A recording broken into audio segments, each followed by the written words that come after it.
nation of Syria is an old country. It was old when the Bible was written. I just don't understand how the pipsqueak 200-year-old U.S. can go around the world telling these ancient nations how to handle their affairs. I think that that is a form of cultural imperialism. We should be trying to learn from these other ancient peoples whose countries and kingdoms were in existence before Europeans began their settler project here in North America.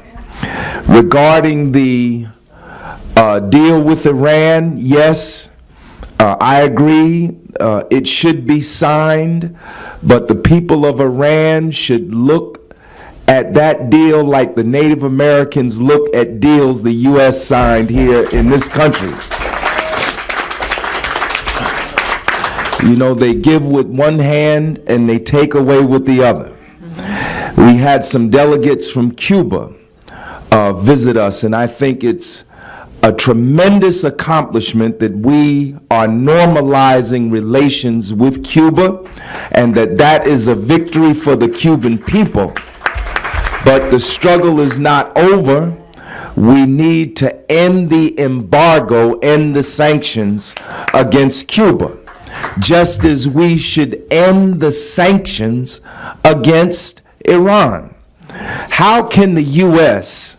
dictate anything about nuclear weapons to Iran when we have more nuclear weapons than any other country on the face of the earth?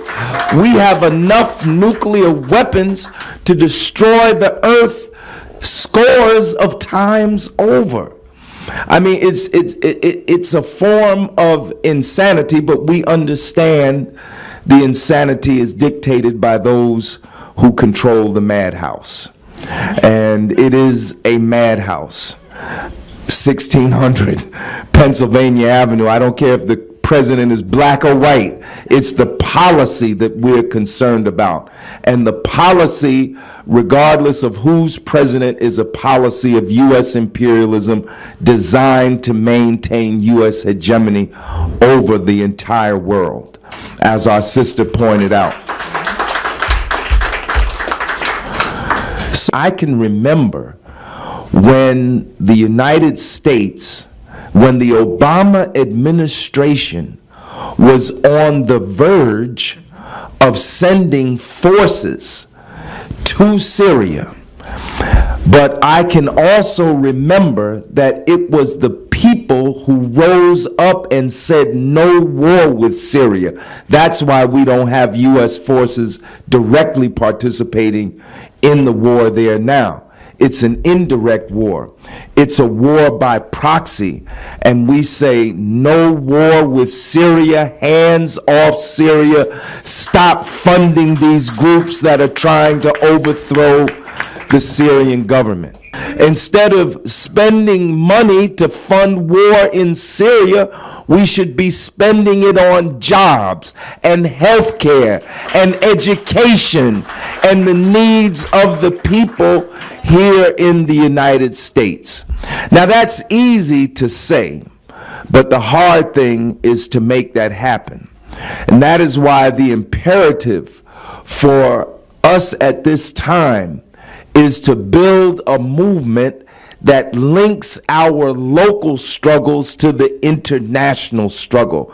The struggle for peace in Syria is a struggle for peace here in the United States, because they are making war on working and poor people right here in the United States. So instead of making war in Syria, we need to be making peace abroad, peace with the peoples of the world. And instead of closing schools and hospitals and plants and post offices, we need to be closing military bases and cutting back the military budget.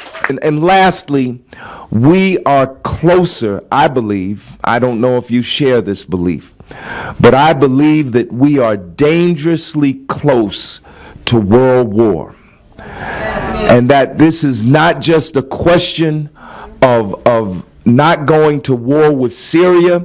You see the machinations of U.S. imperialism in the Ukraine. You see the intensification of contradictions between the United States and Russia. We see wars on almost all 7 continents in the world.